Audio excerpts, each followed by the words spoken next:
The CBS Radio Mystery Theater presents...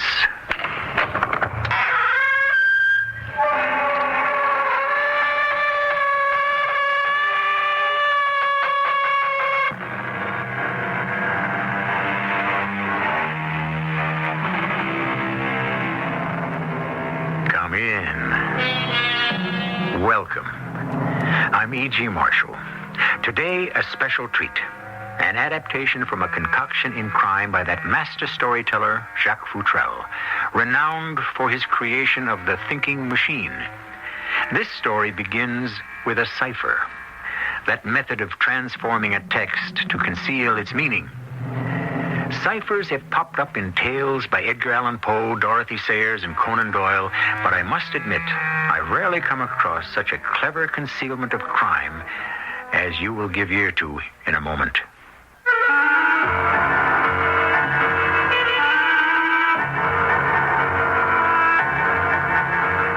Our drama, Revenge is Not Sweet, adapted from a story by Jacques Futrelle, has been written especially for the Mystery Theater by G. Frederick Lewis and stars Robert Dryden. I'll be back shortly with Act One.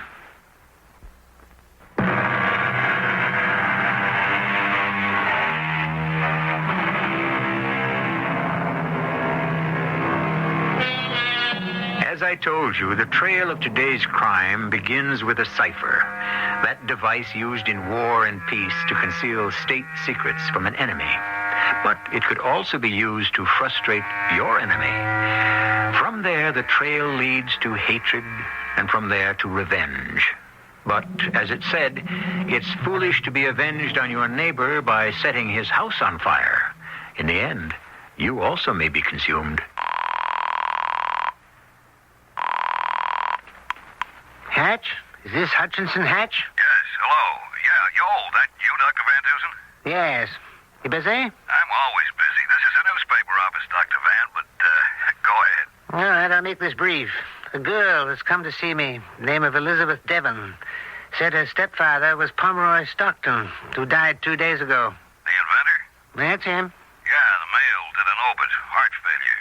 Wasn't very old, if I remember. All right, stop talking and listen, Hatch.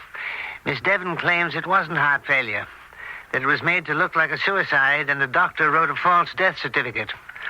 She suspects her stepfather was murdered. Oh, I like that. Can we work out the usual deal, Dr. Van? I'm your leg man, help you on the case, and in return, I get an exclusive for the paper.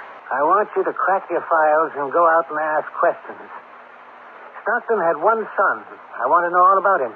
All about the girl, too. Then you beat it up here when your shift is over. I can hardly wait. On second thought, wait an hour. She's still here, and I don't want anyone to know you're working on the case.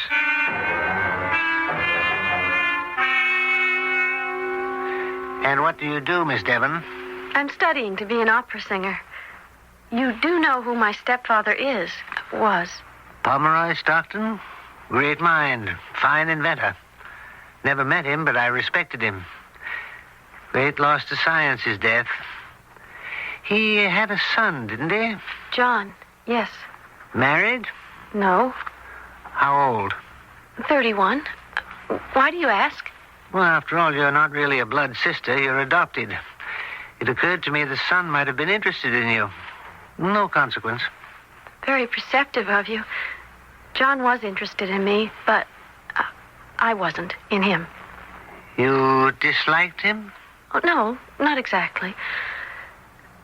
But over his father's death, I had some reservations. Well, care to tell me about them?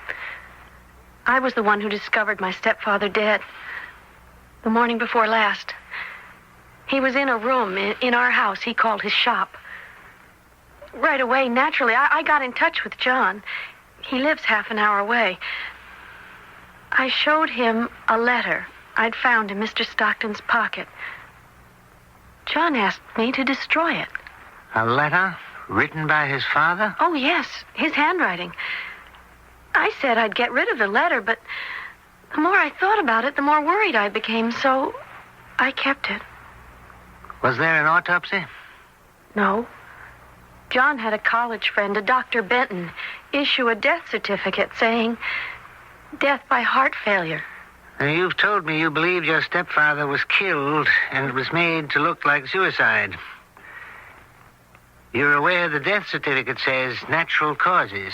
If that were so, what was this bottle doing on the floor near him? I have it here in my bag. There. I'd like you to smell that. Prussic acid. Give me the bottle. Oh, I'm sorry you felt it necessary to play detective, Miss Devon. You may have destroyed an important clue. Have I? By picking up this small bottle, you've obliterated any fingerprints but your own. How could I have been so stupid? I'll keep it if you don't mind. Now, that letter you found... Oh, I brought that, too. Here you are. You found this letter in Pomeroy Stockton's pocket? I did. I'll never forget how he looked. Lying there. Well, I see nothing extraordinary in this. A typical tired of it all, life has no meaning suicide letter.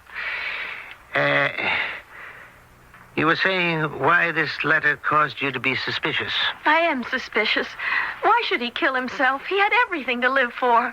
You think then, Miss Devon, that this letter was written under coercion? And that somebody may have forced him to take prussic acid? That's just what I think. And that a grown man would submit to that? I don't know. There's some ghastly, horrible mystery in back of all of this. I know it's my stepfather's writing, but I can't believe he'd write it.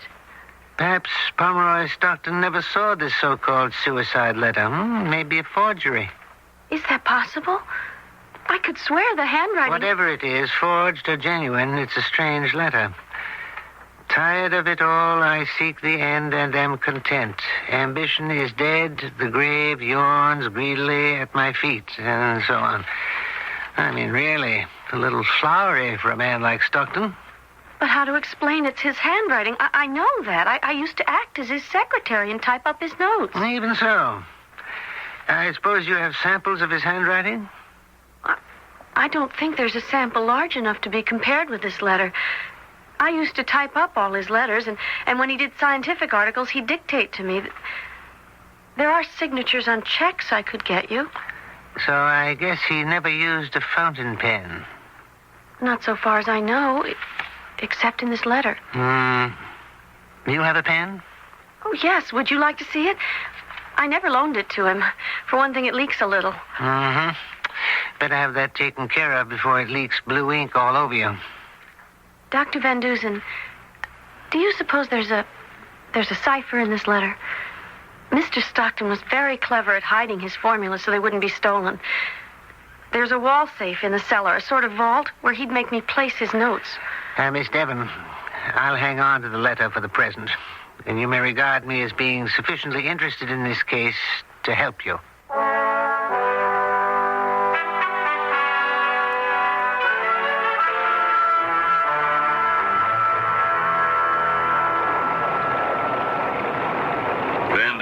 Always get a hot case when the weather is lousy. I couldn't get a cab and I'm soaked. Hatch, if that's your roundabout way of asking for a second whiskey, don't bother. Take the bottle. But stop complaining and listen. Here, read this letter. Sound like my editor at the paper. Read. Go on talking, Dr. Van. I can read and listen at the same time. I want you to go see his son, John Stockton. Find out whether there's any personal enmity between him and his stepsister, Elizabeth Devon. What was the cause of it? Another man? If so, who? What, you read it? Twice over. Poor old Pomeroy, the inventor, could never get a job on my paper. It's grossly overwritten. If he wrote it. Miss Devon suggested it may be written in that curiously overblown way to hide a cipher. A cipher? Like in cryptography. A hidden message? I got it. You read every other line or every 10th word, and out comes a hidden message. In that overwritten suicide letter, there is a cipher. You figured it out already? Let me ask the questions, all right?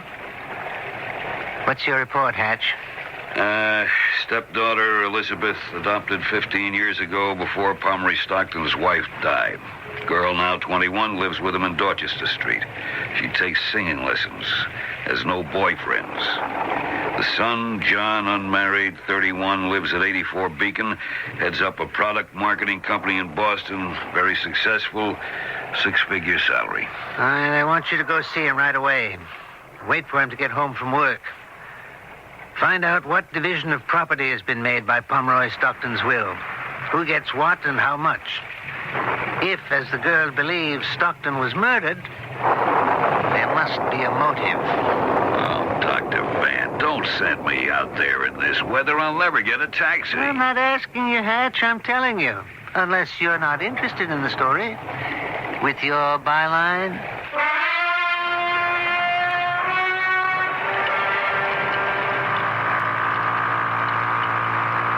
Hello there. Waiting for me? Are you John Stockton? That's me. Been waiting long? Long enough. Your doorway doesn't keep out much weather. Come on in. I just want to wheel this motorbike into the vestibule. You're Hutchinson Hatch from the mail? Sure. Yeah, I am. My editor called you at your office? Yes. Sorry I'm late. Something to do with my father, right? I gotta hand it to you, Mr. Stockton, riding that little motorized bicycle in the rain. Rain, shine, or snow doesn't faze me. Take off your coat and come into the library. I had hoped the death of my father wouldn't come to the attention of the press. I don't want anything printed that would bring disgrace to his name. Well, I'm sure there's nothing disgraceful in the truth. Wouldn't you rather have us print that than innuendo? I guess I better tell you what I know, even though I did everything I could to keep it out of the newspapers. How much was your father's estate? Something over $1 million. He made most of it through a device for coupling railroad cars. They're used all over the world. And you would inherit how much of that? 2/3, 3/4. I'm not sure. Say $800,000. Mr. Stockton, what was the purpose of making it appear your father died naturally when obviously he committed suicide and there's even a suspicion it might be something else? Something else? What do you mean? Now, let me do the interview and then I'll answer you. Can you think of any motive for your father's suicide? Not a one. That was why I was so stunned. There was positive evidence he'd killed himself.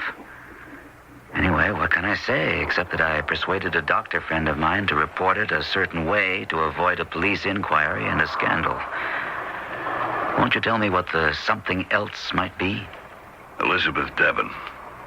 What of her? She produced a letter found on your father, and she has said... Oh, Lord. Elizabeth promised. She gave me her word of honor she'd never show that letter to anyone. She swore to me she destroyed it.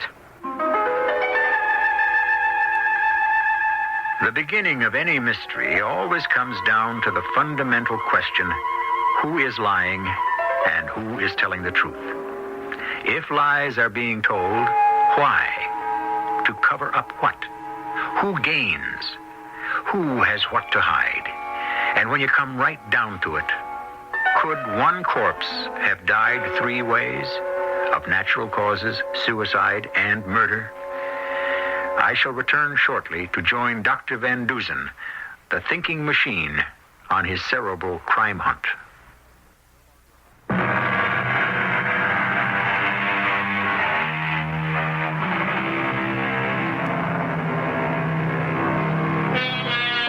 A proud and successful businessman, John Stockton, is being interviewed by Hutchinson Hatch, a reporter, concerning the strange death of Stockton's father. What he does not know is that Hatch is also working for the criminologist Dr. Augustus Van Dusen. And what neither of them know is that a third person is hidden behind a door and listening. I don't understand that girl, Mr. Hatch. We grew up together. Elizabeth promised she would Destroy the letter. Yes, she told us. You should also know that she inferred your father's death was not the suicide it appeared to be. Not suicide? Well, she's crazy. Murder? Who could have killed my father? What motive would he have? Tell me, was Miss Devon legally adopted? Yes, so far as I know. Well, doesn't it seem strange to you, then, that your father would give 3/4 of his $1 million estate to you? You're well-off, successful, and only a small part to Miss Devon, who has nothing? That's my father's business. Is that all? I'll be direct. Why is there bad feeling between you and Miss Devon? Who said there was? We just never got along together. My father and I had several arguments about her. About what? I'm not going into it. Did you have such an argument the night before your father was found dead? It's possible we might have said something. Is this going on much longer? No, just a few more questions. You live here alone? Yes. You have nothing that belongs to you at your father's house? This is my home. I moved here to Beacon Street 5 years ago. There's no one in the house here with you. No one. Why do you ask? I'll show you. How do you do, miss? What can I do for you? Elizabeth, what are you doing here?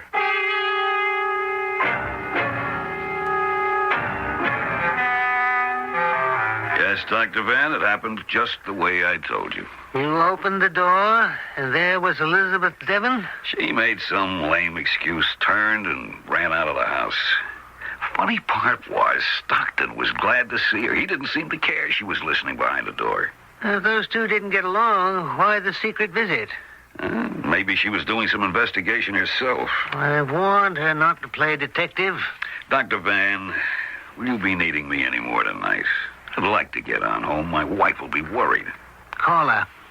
Tell her it'll be 2 in the morning and not to wait up for you. 2 in the morning? How am I going to be at the paper at 8 a.m.? You'll manage. You always do. Well, I hope this story's going to be worth it. I still haven't dried out from that storm. Well, we'll have dinner. You can sit in front of the fire, dry out. And at midnight, you and I will pay a call at a certain cellar. Beacon Street, where John Stockton lives? No. Dorchester Street, where his father lived and died.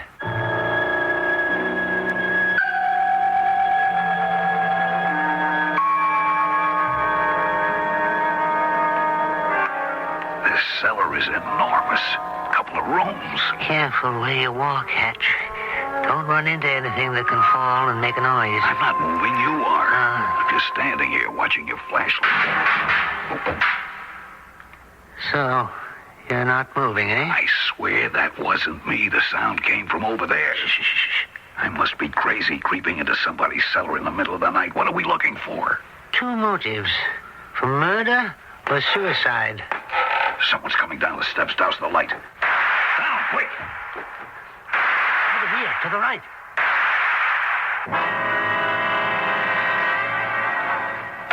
Let go of me. Let go. The heck I will. What's the idea of firing a pistol like that? You want to hit somebody? Get off me.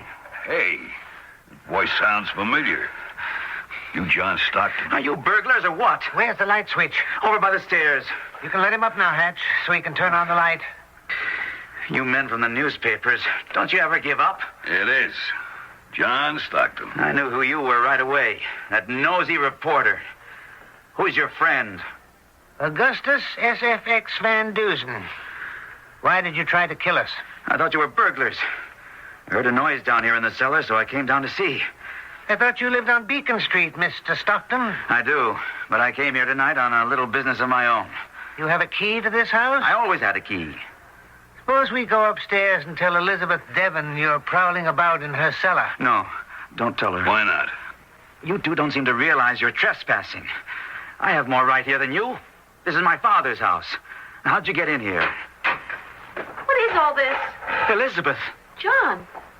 Dr. Van Dusen. Would you mind explaining what you are all doing here?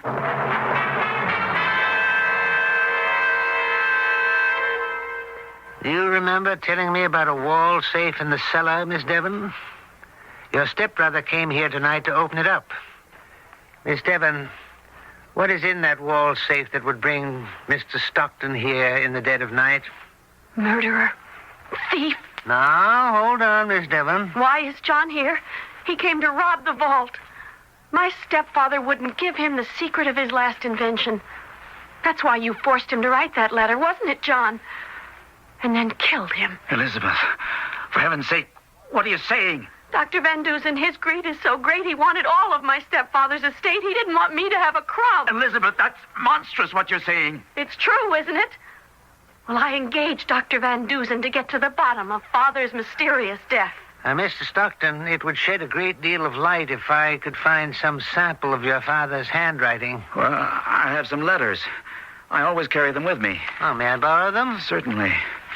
But please, let me have them back? I shall. Come along, Hatch. Yeah? Just a moment. Where are you going? Back to the basement to examine that wall safe where you said Mr. Stockton Sr. kept his formulas. Elizabeth, would you stay here with me a moment? I want to talk to you. I don't know whether I can trust you, John. It's back here a ways, Hatch. See where I'm pointing the light? Strange, isn't it? John Stockton was so all-fired anxious to get to the vault. But now that Elizabeth is here, I don't know what to make of those two. Where are they? Can you see them? Still talking up above by the cellar stairs. Oh, here it is. That small metal door, that's the secret vault? Well, not so secret anymore. The door is open, and the vault is empty. Someone's turned off the cellar lights again. He's killed himself! Oh, Lord, come, someone! He's killed himself!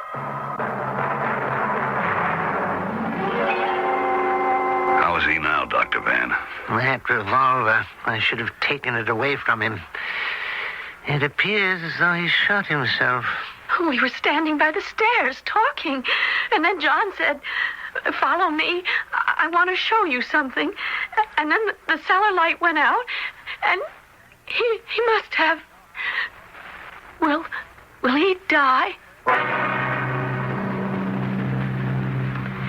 Here are all the handkerchiefs I could find. Oh, I wish I had some bandages. Tie these handkerchiefs together for me, will you, Hatch? I'll just remove the gun from Mr. Stockton's hand. Good. Thanks, Hatch. He's not bleeding too heavily. We tie it around the wound, so... Miss Devon, why did you shoot him? I didn't shoot him. He shot himself. How about those powder marks on your right hand? Powder...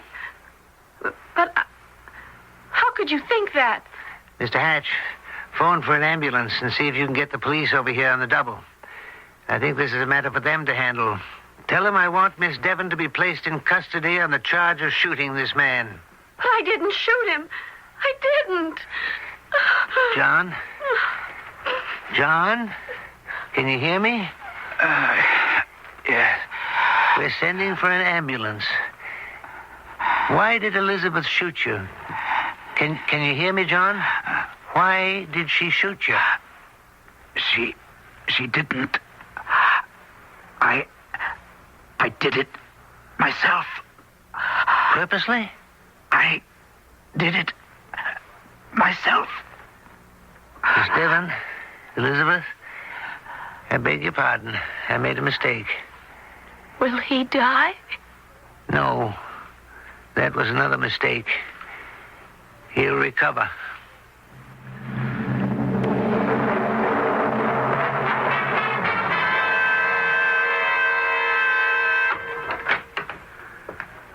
How is he, Dr. Van? I'm actually well enough to get out of the hospital this very minute. So? So nothing. I've asked John to remain exactly where he is, inside that room. Oh, I don't understand. Why? I've asked him to help in a little charade, Hatch. If indeed he had a hand in his father's death, as Elizabeth Devon suspects, he'll show his hand. If, however, Elizabeth herself is implicated, she too will reveal her guilt. I wish I knew how. You will. Oh, hello, Elizabeth. Dr. Van Dusen, have you been in to see John? Well, the resident doctor thinks it better John doesn't have too many visitors. But I must see him. Of course. I do caution you, though. Don't excite him. I'm afraid the slightest undue strain on his heart might bring on severe complications. Well, I'll be most careful. I wouldn't want anything to happen to John. You know that, don't you? Do I? John, are you awake? Hello, Elizabeth. I didn't expect to see you here. You didn't think I'd come to the hospital to visit my own stepbrother? No.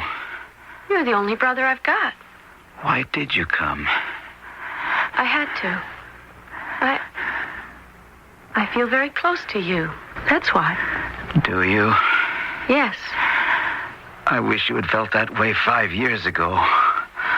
I was very resentful then. You were wicked, John, to do what you did. You were 16, a child. You would have wrecked your life. Who are you to judge how another person wishes to live? I loved him. I loved him with all my heart.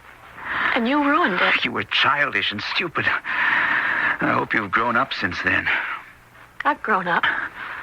I've learned there's only one way to get along in life, and that is to be hard.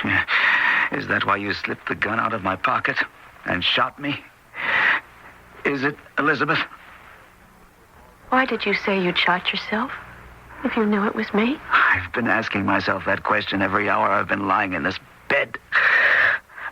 Why didn't I realize the kind of worthless person you were years ago? What is this crazy feeling I still have for you that drives me up the walls? Maybe you still love me, John. Go away from me. Go away. I don't want to see you or have anything to do with you. Nurse!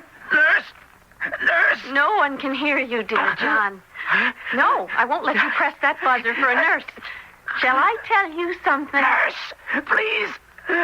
Help me. I hate you. I shall never stop hating you. I hope you die. Nurse!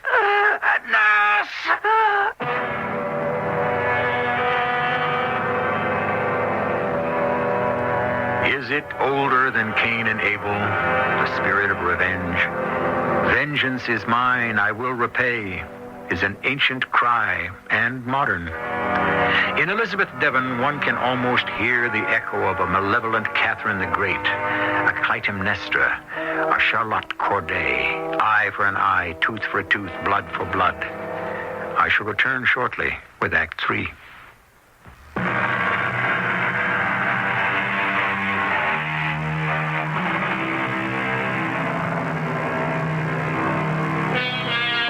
Let me recall the events for you. Adopted by a wealthy inventor, Elizabeth Devon seems to have borne a grudge and a hatred for her stepbrother, John. The famed criminologist, Augustus Van Dusen, stands with her in the very room where the inventor died. Yes, Dr. Van Dusen, this is where I found my stepfather's body. The last time I saw him alive was Monday. He told me his work was almost complete and expected it would be worth a fortune. That must have been the copper hardening process. At 5 o'clock, John came over and went in here to see his father. How long he stayed, I don't know. Mondays, I have a singing lesson and I eat out, so I made a sandwich and put it with a glass of milk and some fruit on a tray for my stepfather and left it in the kitchen. I got home about 9. The food hadn't been touched. Were you alarmed? Did you come up here to Pomeroy Stockton's workroom to see what was the matter? I didn't, because he often skips a meal. Especially when he's on the home stretch of some problem. He won't be disturbed. And the next morning? I found him here in this room, right by that desk. The bottle of prussic acid I gave you on the floor. Well, thank you, Elizabeth. That's very helpful. Is there anything else you'd like me to do? Yes, there is. I'd like you not to leave Boston, Elizabeth, without informing me. Dr. Benton, I believe you issued a death certificate for Pomeroy Stockton? Yes, I did. Mm-hmm. How well do you know Elizabeth Devon? Only what John has told me. An adopted daughter who, for some reason, kept her own name. 5 years ago, she had a love affair. Some local beach boy, I think. She was only 16. John really got uptight about it. I think he was sort of keen on her himself, but she's never given him a tumble. Is there still time to perform an autopsy? Pomeroy Stockton's body's not yet been buried. It's still in the receiving vault. Seems neither his son nor stepdaughter have made arrangements for the burial. I had a call from the medical examiner this morning. It's essential I tell John what the examiner told me. Which was? I'd prefer to tell John first. But I can say to you it is the most extraordinary situation I've ever encountered in all my years of medical practice.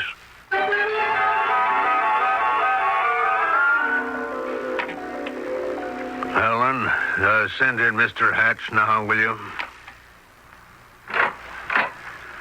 Mr. Sloan, good of you to see me on such short notice, especially at the end of a long working day. We lawyers have no hours. I understand you are the attorney for the estate. I am, but I wish I weren't. There a problem? Unbelievable, there it is. I can't locate the will. You had it here? Mr. Hatch, this is off the record. If Stockton's son or his stepdaughter or any of the other beneficiaries were to find out, I'd look pretty foolish. The darn will has either been mislaid, misfiled, lost, or it could have been stolen. Right now, I don't have the remotest idea where it is. Off the record. Do you remember what the will provided? Well, the bulk of the estate to John, $5,000 a year to Miss Devon, and she gets the Dorchester house. That's about it. What happens if the will's never found? When Stockton has died intestate, the son inherits. Whatever he wishes to settle on his stepsister is up to him. Well, Mr. Sloan, I thank you for your time. I hope that will turns up. I have a sneaking suspicion that it may never. I wonder if I might use your phone. Certainly. Help yourself.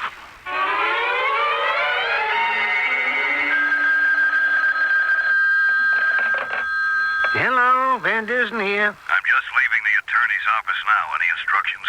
John Stockton has disappeared from the hospital. Elizabeth came and picked him up at 6:30 when the nurses were on their break. Get over here, Hatch. On the double. Elizabeth, I can't say I understand you at all. For years, you've hated me. Oh, no, John. All right, forget the past. What about yesterday? Those cruel things you said in the hospital. I didn't mean them. Please believe me. I don't know what to believe. Today, you're a completely different person.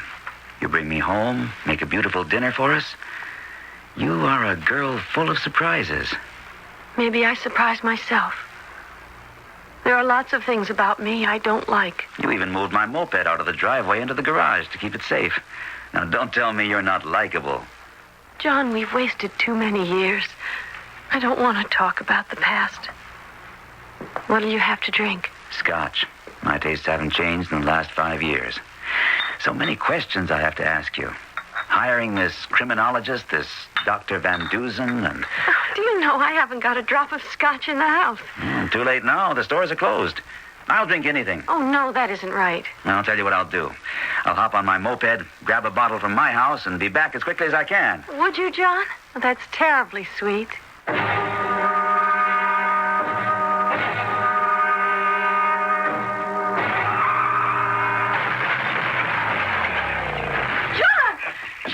John, what happened? Oh, Lord in heaven, it's done. It's done. It's all over. Unbelievable. That man leads a charmed life, runs his moped into a brick wall. 2 narrow escapes in 24 hours. Where's John Stockton now, Dr. Van? In his own house on Beacon Street with a 24-hour guard. Guard? Who are you protecting him from? I'm not sure. You can thank his lucky stars he's got a very hard head. When I got to Elizabeth's, he was sitting up in a chair with an ice pack on his head, and maybe a bruise or two, but no other damage. What time is it? 2 in the morning. Which reminds me, good night, Dr. Van. If I go home now, I'll still have a wife. Doesn't it strike you peculiar, John driving his moped into the wall at one side of her driveway? Well, maybe he was a little off his balance. He was shot in the head yesterday, you know. The more I think about it, the more I wonder. Hatch, we're on our way to Dorchester Street. We are? To give that driveway to Elizabeth's house a thorough going over.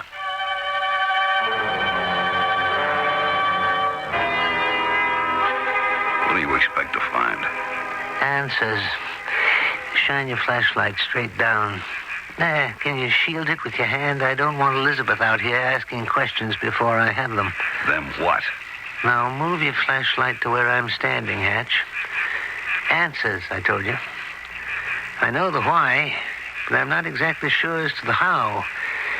Now, walk up the driveway with me, keeping your circle of light to the right of mine. I can see the skid marks all right. Yes. They start here, right at this point. It looks as if the moped suddenly hit something and skidded against that wall. Wow. Will you look at that? Look at what? See where I'm aiming my flashlight? 18 inches off the ground. See those cuts in the bark of the tree stem? Sure do. Looks like knife cuts all the way around. Stay where you are. I'm going to have a look at the tree directly opposite on the other side of the driveway. Don't move, Hatch. I'm getting my bearings from you. Yes, just as I suspected. Dr. Van, Elizabeth just walked out the door and is heading this way. I thought it was you two gentlemen. Elizabeth, would you have a look at this piece of wire tied around this tree? It's been cut off, but I suggest you put it here. You strung a wire from this tree here right across your driveway to that tree opposite. That is what John Stockton ran into last night, and it could very well have killed him. That's what you wanted, isn't it? Dr. Van Dusen, I think you're out of your mind. Of course, you wouldn't have needed bullets or wires if I'd believed that cipher you wrote. I wrote. I'll show you how you tried to implicate John. Remember how that fake suicide note begins? Tired of it all, I seek an end and am content. Ambition is dead, and so on and so forth. Reading every fifth word, and you knew I would solve it, the ciphered message is, I am dead at the hand of my son, and so forth. Miss Devon, whatever made you think I'd believe it? Would a man at the point of a gun write an elaborate suicide letter with a hidden message in it? Then all you had to do was put a dab of prussic acid on the dead man's lips to complete the suicide charade. Are you quite finished? Not quite. Next, you'll be saying that I killed my stepfather. But you didn't. Pomeroy Stockton did die of natural causes. The medical examiner is positive. He did die of a heart attack, and well, you know it. It was you who went to the lengths of making it appear to be a murder, disguised as a suicide.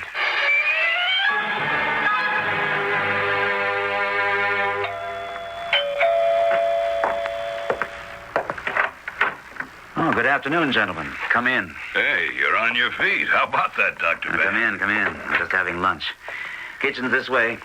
Sit down and I'll pour you some coffee. Huh. John, do you know that Elizabeth has left town? Yes. Our lawyer, Fred Sloan, was here this morning. Told me she'd handed him the keys and told him to sell the house on Dorchester Street and everything in it. So I might just buy it. It was Father's. I'm going to be candid, John. That girl was no good for you. She went to elaborate lengths to get even with you for something that happened years ago, and to get rid of you and inherit everything. Fred told me the same thing. How could I have been so naive? Mr. Stockton, there was $1 million at stake. Even more, I guess. Dad's formula for copper hardening. I don't know where it disappeared to. The last evening I was with him, we agreed I would market his process. But then, when he killed himself... He didn't, John. It really was a heart attack. Elizabeth found him and manufactured the whole scenario, the prussic acid, the letter. And when her scenario didn't play, she tried to kill you. Would you mind, Dr. Van Dusen? Don't say any more. I don't like to hear all that. I've searched everywhere for your father's formula. Like his will, it's disappeared.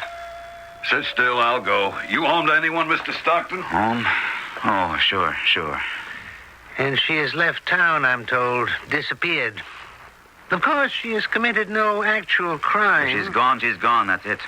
Why should I chase after her and prosecute her? The messenger delivered this envelope for you, Mr. Stockton. Don't give it to me. Throw it away. I don't want it. You recognize the handwriting on the envelope, don't you, John? Yes. It's Elizabeth's, isn't it? Yes.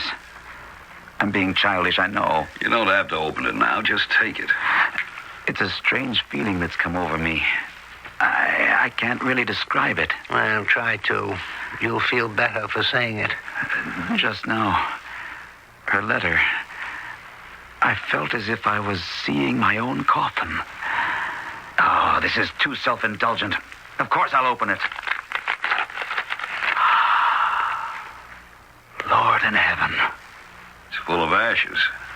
Nothing but ashes. Yeah. Have a look at these pieces that fell on the table. There. The words, last will and test. And here, equations. More equations. How cruel. How terribly cruel. Elizabeth, why did she do it? What happiness could this awful thing bring her? To burn his will and his formula? It's like my father has just died. All over again.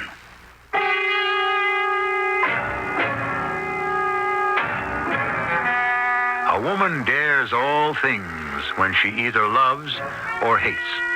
And this curious tale, adapted from the pen of that master crime storyteller Jacques Futrelle, illustrates to what lengths one's soul can twist and one's hate can transform.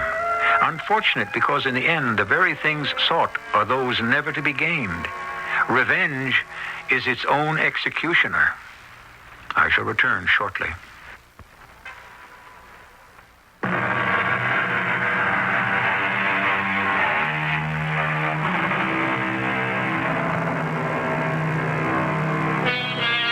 What will not ambition and revenge descend to? Who aspires must fall low, as high he soared. Revenge at first, though sweet, bitter ere long, as back on itself recoils. The poet John Milton. The poem Paradise Lost.